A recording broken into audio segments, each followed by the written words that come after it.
তো গাইস, আমি এখন ভিয়েতনামের একটা বড় জায়গায় আছি। তো আমি ভাবছিলাম একটা আমার ডিশ অর্ডার করি।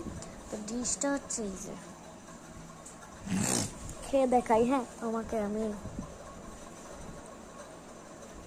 উফ, আর সেই লাগছে দেখতে। তো গাই খেয়ে দেখাই। হ্যাঁ,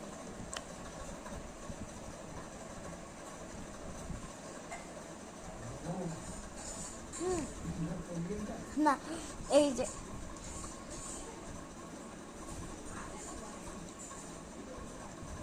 খারাপ।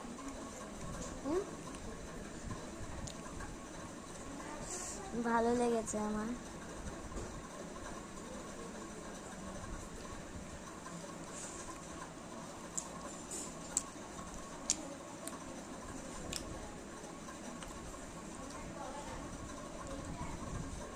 মানে এত ভালো টেস্টি।